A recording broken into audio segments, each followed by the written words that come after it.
We talked to the legend John Fourcade about Ole Miss taking on Tulane in the college football playoff. It is finally here. It's game week, and this is the Locked On Ole Miss podcast.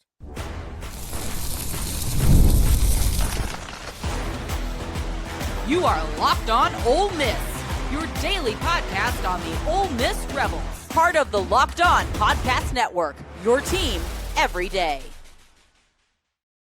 Welcome to the Locked On Ole Miss podcast. I'm your host, Stephen Willis, a 10-year veteran member of the national media with Yahoo Sports and a former Ole Miss staff member as well. We're going to bring in John Fourcade, Ole Miss legend. He's going to join us to talk all about this football game as somebody that kind of took part in this build of getting Ole Miss to this position. We'll get his opinion about that. So thank you for making Locked On Ole Miss your first listen every day. And please give us a like, subscribe, and comment on your way out. Check out a second listen on the network. Nearly every team, college and pro, is available for you. Today's episode is brought to you by FanDuel. If you want to be right in the middle of the action this season, visit FanDuel.com and place your NFL live bets all season long. All right, John, one thing that's interesting about this game, Ole Miss and Tulane have played about 100 times in their history. They've played a ton. These two teams are very familiar with each other. It's kind of fun that they're matching up. It is a rematch. I understand what happened. What has to happen in this game to make the results similar to the last game? Well, on Ole Miss's side of it, just keep playing the football they've been playing. I know it's going to be a little different because they don't have Lane as their play caller, head coach, but they still have the same players. They need to come into this football game, realize that what happened, in September is not the same team you're playing. Tulane is a much improved team. They're a very well coached team. We know that with John Sumrall. Even though he's leaving, he's still going to coach this team through this playoff position. But Ole Miss has to play the same style of football that got them there. Do not let up. I mean, if you're up by 20, go up by 30. You're up by 30, try to get up by 40. Because this team, Tulane, knows that they're capable of hanging in with certain teams. They hung in with Ole Miss in the past. I mean, I was in games with them before where we lost, we won, and it was a dogfight. So don't underestimate Tulane, what Ole Miss has to do. Go in here, take care of business. It's a great atmosphere. The first ever playoff game in Oxford Stadium. It's top 12 teams in the country are in this. So if Ole Miss plays what Ole Miss is capable of doing, it shouldn't even be a close football game. But you have to play the game first. All right, so being down in South Louisiana, what is the excitement level from Tulane? They're coming up to Oxford. How are they viewing this? Well, I spoke with their defensive back coach, who's a good friend of mine. We were at the Saints Hall of Fame this past weekend, and he was there at the dinner and the event that we had. And they're ready. They're excited. I mean, he point blank said, "Hey, John, it's going to be a different team you saw than September." Then yesterday, I went to get the NFL pre-game before the Saints play. We had our Hall of Fame screening tests, heart, lungs, and all that things. And who's there? They're Tulane's head doctor, and he's there helping out do all. So we jab back and forth, all in fun. They're ready for it. I mean, they're excited. They're looking forward to it. They played last week or a week or so ago. They had to play in a championship game. It's a playoff type. They had to get in to win it to get into the playoffs. So they know what's at stake. And I'll say this: the talk around here is it won't be a 45-10. I don't know if it's going to be closer, but Tulane thinks they'll keep the game closer and have a chance to win it. Yeah, I think they will keep it closer. Whenever I look at it, if you look at the first game of what happened, it was 45-10, but Tulane had some fourth downs that if they would have converted and it had been a little bit different, it might be 45-24 or something like that, a much more respectable number. But the game kind of got away from them earlier in September. Now, the one thing that I'm interested about, I mean, obviously in that state, there's a lot of ties to LSU and all of that. It's kind of fun that Tulane is in the college football playoff and LSU's at the house. Trust me. Well, all my guys on some of my shows, they bring that up. Oh, man, can you believe that? Tulane got a better chance to get the national championship this year than LSU. Nobody down here would have ever thought that Tulane would get into the 12-team pick of, college playoff. They would have thought, if it wasn't an LSU ball club, it would be someone else of caliber. Nobody thinks that Tulane is the caliber of 10 of the teams that are in. They're thinking James Madison, Tulane don't have a chance. Well, I'm the same guy. I don't think they have a shot at it, but you never know what happens. I mean, they're not going to win a national championship. They could slip up and win a game, and that's what Tulane's thinking. Hey, why not us? Why not us win a game? And well, I'll tell you what, if they were to beat Ole Miss, between LSU ribbing Ole Miss losing to Tulane, or Tulane ribbing LSU that we got in it and we beat Ole Miss and y'all couldn't do it this year. So there's a lot of little things you can look at. But look, let's be honest. Tulane is going to come in here. They're going to be ready to play. Good quarterback, good coach, got a solid team, way better team than they were when it was 45-10. Yeah, absolutely. And as a quarterback, you went through this. You played for Steve Sloan back in the late 70s, early 80s. You were part of this build to kind of get Ole Miss back, for lack of a better term, on top of the mountain top. And you were a part of that. What is your feeling seeing Ole Miss as number 6 in this playoff bracket? Well, I mean, first and foremost, as an Ole Miss former player and an alumnus, that you're excited. You're just saying, wait, we're in this.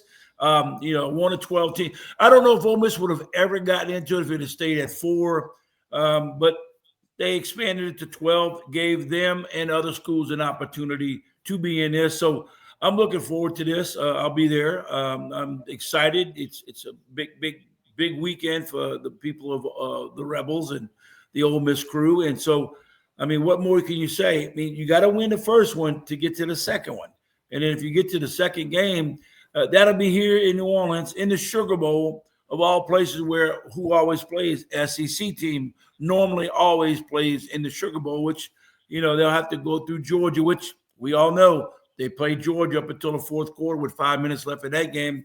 So everybody knows that Ole Miss has any equal opportunity as any other team that's playing in the playoffs. So if they just take care of business, I know it's cliche, like you say, take care of business, but you got to remember this: they're going in without their coach. I don't care if Pete is the head coach in there. You're going in still without your head coach. You're going in with some issues above your head going into this. But if they can come in and take care of business, then it's water under the bridge, because then you can say, hey, we played our first game. It was a playoff game without Lane Kiffin. Golding was our coach. We won with him, and let us go, and anything can happen. All right, when we come back, we will talk to the legend John Fourcade more about this football game and get ready potentially for the Georgia game in the Sugar Bowl down the road, which would be absolutely massive for Tulane or Ole Miss. Whichever one played again in that game is going to be absolutely important. But as soon as we come back, we will have more with the legend John Fourcade. The holidays are officially here, which means gift hunting season is on. And if you want something meaningful, personal, and guaranteed to get reaction, Aura Frames is the gift that delivers every single time. It's not just something you wrap. It's a way to share memories, because Aura isn't your average picture frame. You can preload the frame with photos before you gift it. So when it's plugged in, the memories are already there. No apps to figure out, no setup headaches, just instant smiles. Grandparents, parents, newlyweds, anyone who loves photos, endless uploads of pictures, and 30-second videos through the Aura app are available. It is a holiday gift that actually get used and not forgotten in a drawer. For a limited time, save on the perfect gift by visiting auraframes.com to get $35 off the Aura's bestseller Carver gift mat frames, named #1 by Wirecutter, by using promo code COLLEGE at checkout. That's AURA frames.com, promo code COLLEGE. The deal is exclusive to listeners, and the frames sell out in a hurry. So order yours now in time for the holidays. Support the show by mentioning us at checkout. Terms and conditions apply. Do us a favor, like, subscribe, and comment on the video. Subscribe to the podcast on whichever audio podcast you're listening to and give it a 5-star review. It costs absolutely nothing, but helps keep all this free. Thank you for making Locked On your first listen of the day. And thank you for making Locked On the #1 sports podcast in America. You already live for your team every day. Now take it up a level and go ad free. Join the Everydayer Club today and get Locked On Ole Miss with no interruptions and members only Discord access and more, all for just $5 per month or $50 per year. Go to lockedonolemiss.supercast.com or check out the link that is down in the show notes below. All right, John, one thing that's interesting, if Ole Miss gets past Tulane, there's going to be 45,000 Ole Miss fans that go down to the Superdome. Well, maybe more. You don't know. I mean, there'll be a lot of them probably trying to steal tickets from wherever they can go. But, it's going to be about 80,000 seat stadium. And, they split it half and half. And but before we get to that, you got to take care of Tulane, which I think they will. And the city is prepared for the Sugar Bowl. And it could be an all SEC game. That's the thing in the Sugar Bowl. I don't think you've ever had two SEC teams play in the Sugar Bowl. Alabama played LSU, I believe. Yeah. Oh, yeah. The national championship game. Alabama played somebody, but it wasn't LSU. Hey, Ole Miss played LSU. Yep. In the Sugar Bowl. Oh, yes, true. Yep. Mm-hmm. But it's been a long time, and for this magnitude, though, it's something that's going to be there, and the city's going to be rocking. I know that much. They prepared for it, and I did my little homework trying to check out, seeing the cost of getting a suite for the game, and I think I'm gonna pass on that. And we decided to we've got I don't really like going to some of the games anyhow. It's to get to the dome. I go to the Saints game yesterday. It takes a while to get there, and you got to park and walk, and it could be chilly that day, and who knows. And I mean, I'm just about probably going to have my surgery prior to that game. We'll see what happens, but. Look, I got a nice restaurant we're going to go watch it at, and I got a bunch of my Ole Miss Rebel guys coming in town, and we're going to be catered a lot cheaper, and that's it. That's like somebody was telling me, being funny, well, you're not going to go up to Oxford this weekend. I went, well, yeah. He goes, well, that's a long ride home for 5.5 hours if you lose to Tulane. I said, if you're longer than 5.5, I'll be throwing things and cars in front of me. But no, we're looking forward to going up this weekend, and then hopefully everything works out for the New Year's Day game against Georgia in the Sugar Bowl. And that's down the road, but right now it's going to be a big weekend up in Oxford. But before we get any further, I want to let you know something, and all the Ole Miss Rebels out there, alumnus and fans. My brother had a heart attack on Thursday, and it was a pretty severe one, and he's okay. They put a stent in him, and so all you fans and people that know Keith Fourcade, little thoughts and prayers that he got out Saturday evening from the hospital. I talked to him yesterday. He's doing fine. Everything. He sounds like he never was in the hospital, but he's doing really good. Thank God he and his wife caught it about 4:00 in the morning, and he's doing well. So he can't go to the game, but he'll be at home celebrating. He got to celebrate with a low key because he can't get too crazy. Yeah, they definitely can't get too crazy after that. But yeah, keep Keith in everybody's prayers that's watching this as well, and hopefully everything gets back to normal as soon as possible. Anyway, John, they were talking about like Trace Atkins is going to be doing the national anthem for the game. Wow. They're going to have a helicopter flyover, I think. They're going to have a laser show, a drone show. They are rolling out the red carpet for this experience like you would expect they would. Well, it'd be great, but we're not playing a night game. What the heck's a laser show going to do if it ain't playing? It's going to get dark at like 4:30 or 5 o'clock. So in the fourth quarter, they could do it. Well, let's hope that, what they do it a lot of times in the fourth quarter, I notice the lights go down and they get kind of rocking and rolling and everything. Mm-hmm. Let's hope we're winning too when that's going on, because you don't want to have it if we're on the south side of that score. But no, I mean, I'm looking forward to it. I mean, I think Bad Bunny wasn't available to sing the national anthem, so I'm glad they brought in Trace Atkins or whoever else. But look, I think it's just going to be – it's hard for me to compare this because We have never gone through that when I was in college. Never had that kind of atmosphere, even when I was with the Saints, because we didn't let people on the sidelines. We didn't have all that hoopla going on prior to the game. But now you see it, man, that 30 minutes for a football game sometimes can get crazy on the sidelines. And then, you got entertainers, you got, actors, you got, celebrities, you got whoever wants to be there. And it kind of takes away from everything because you don't want to get distracted if you're on the sideline. And I'm looking over there. Hell, if I was playing, I looked over there. I'd have loved to see Bo Derek or somebody like that on the sideline. But in my case, I got to see Pee Wee Herman. I'm sure he'd have been somewhere around. But it's exciting for that. But they have to know why they're there. And I think Coach Pete's going to have them focus and Ole Miss. Hey guys, that's great. All that hoopla and all that excitement. That's for the fans. That's for everybody in the seats. But for you guys, 88 guys on that field or 100, whatever we got out there, you better be focused. And because if you lose, you don't go to Sugar Bowl. You don't keep going for the playoffs. If you want to win the playoffs, you must win every game.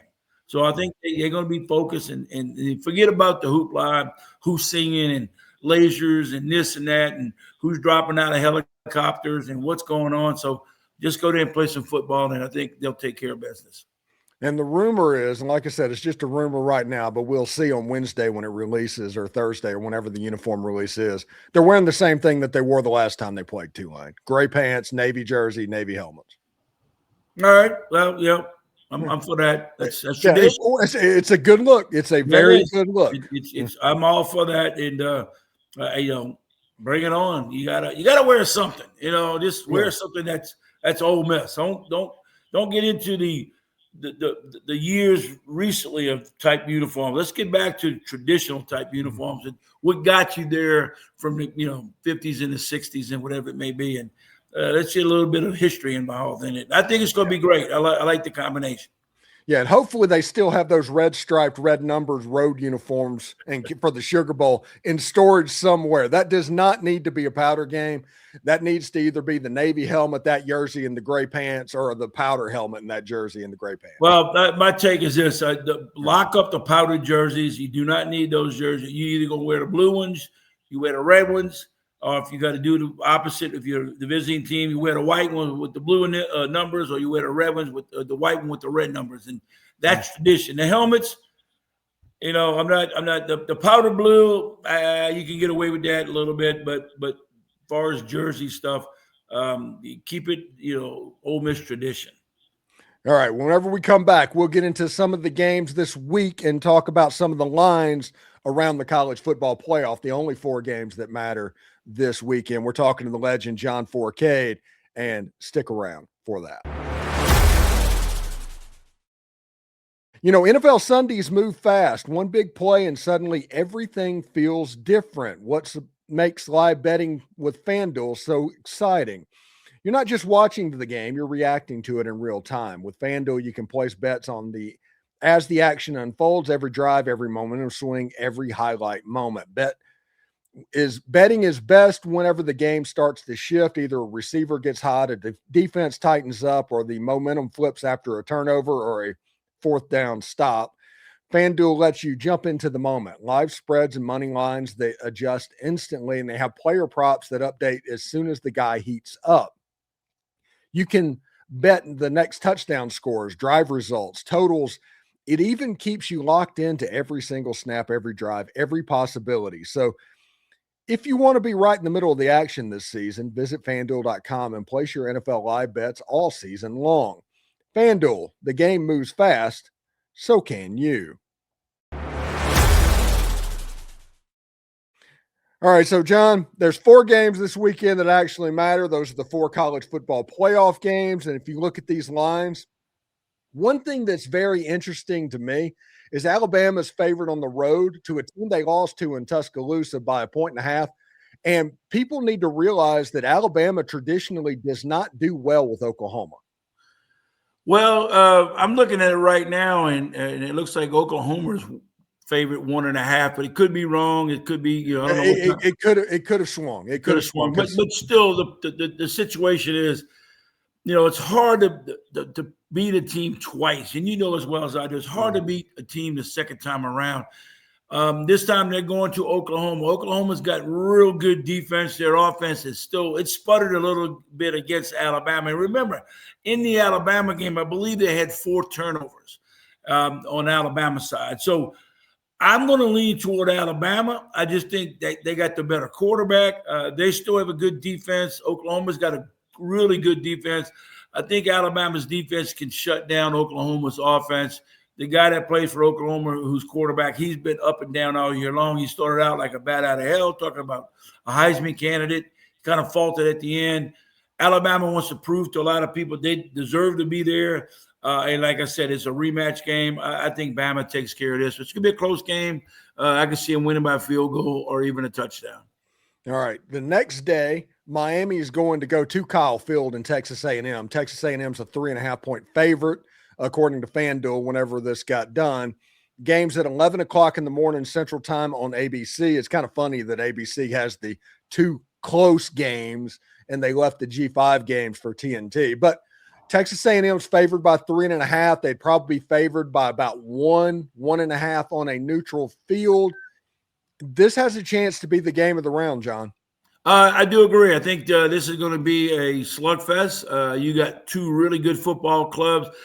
I think A&M's defense is going to have to help them, the offense. But then again, you look at A&M's offense. I mean, when he went down with 30 points to South Carolina, came back and won that game. And then again, it was South Carolina, but still you had to come back in the second half and score a lot of points. I'm going to go with A&M because, one, I'm an SEC guy, and I think A&M has played a tougher schedule than what Miami has. Miami's quarterback is so inconsistent. That team could be a team that going to give A&M some trouble because of the talent that Miami brings to the table. But playing at A&M, that Kyle Field is not the easiest place to go play. 106,000 to give or take out middle of nowhere in Texas. I think the A&M Aggies are going to win this game and cover. All right, Tulane's at Ole Miss. Ole Miss favored by 17.5 points. I do think Tulane is going to play better in this game, but I think they'll end up covering the game, but 17.5 points, that's too big of a hill to climb. I think I'm foreseeing the final somewhere around 38-24. I do think it's going to be a closer game than the first time you saw it because it means a little bit more now for both schools, and Tulane's played well at the end of the season. Ole Miss is going in, we already discussed that earlier, with some issues at hand, but the better team is Ole Miss. 17.5 is a lot. That's 3 scores. And I think that the worst could happen is they can win by 17, and you lose the half on a hook. I think it'll be a closer ball game. I think Ole Miss wins by 2 touchdowns. And I think Ole Miss dodged a bullet by getting Tulane instead of James Madison. That's because James Madison, they're not a great team. They're a G5 team, so don't get me wrong, but they are an explosive team. So Oregon's going to have to deal with that, especially in the early part of the game. It depends on whether or not they kind of get sleepwalk into the game a little bit to whether or not Oregon can cover that 21.5 points. Yeah, that's a large number there. Oregon's excited that they're going to host this game. Remember last year they didn't get a chance to host. They went on the road as the number 1 seed to host a game in the Rose Bowl, which was a joke. But now they figure, hey, we're at home. We got a new team coming here, and they won't be looking ahead because anything can happen. And Oregon's an ideal spot for somebody to upset them because they're known in the past to get upset by games there. They should have took care of it. I don't know if they could beat 21.5 points. I mean, James Madison could score some points. Yeah. I'm going to go ahead and tell you that James Madison doesn't win, but they cover the points. Yeah, that is kind of where I am. I do not think it's going to be like last year's 12-team playoff was where there was just all blowouts. I think it's going to be closer than you expect overall.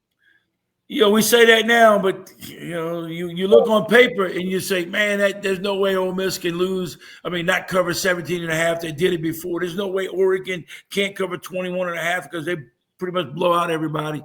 But it's a different scenario because you got to win to advance. So you're going to be a little nervous, a little bit tightness. Coaches aren't going to go for things. They're going to play the game closest to their hips as they can. They just want to win the game. And they don't care about do we cover the spread. They're not looking at the spread. They just got to win. And that's why you'll see a much closer ball game. All right. What do you got going on this weekend? You're heading to Oxford. What's I'm your going to plan? Oxford, leaving on Thursday. Going to get tailgating Thursday somewhere. Somehow we'll do something. The library, something, do a little studying. Friday, get prepared, and get geared up for Saturday. I'm glad it is kind of a 2:30 game, because sometimes you get them late games. It might be a little chilly at night there. So I'm going to look forward to it. I'm all excited. We're all going up, and we're going to have some fun and bring on the Rebels. All right. We'll talk to you Monday, and get ready for the Sugar Bowl or absolutely wallow in what happened on the weekend. All right. You have a good weekend, and howdy toddy. Enjoy your stay and your event at the Tampa Bay Club with all the Ole Miss Rebel fans. All right. Absolutely. Thanks a lot. And if you're ever in the Tampa area next time, we have to do one of these together. Definitely. Oh, I travel a lot. Have suitcase, we'll travel. All right, John. Thank you. Bye-bye. Thank you. See you next week. You too. All right. Thanks again for tuning in to today's Locked On Ole Miss podcast. Remember, all week long, we're going to be talking about the playoffs and the Tulane game and all of that. Everything that's surrounding that. We'll talk press gatherings and all of that stuff. Make sure you subscribe and follow the show so you can get the latest episodes.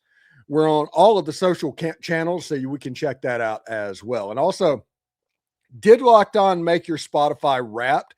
Prove it on social media and secure a free month of our brand new Everydayer Club. Just tag our national Locked On Podcast Network account on any social platform, and we will drop you that code. Be one of the first to join the Everydayer Club to get your favorite show ad-free and exclusive access to the members-only Discord channel.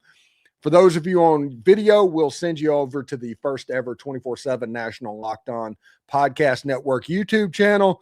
On audio, make sure you get your second listen with Locked On College or Locked On SEC.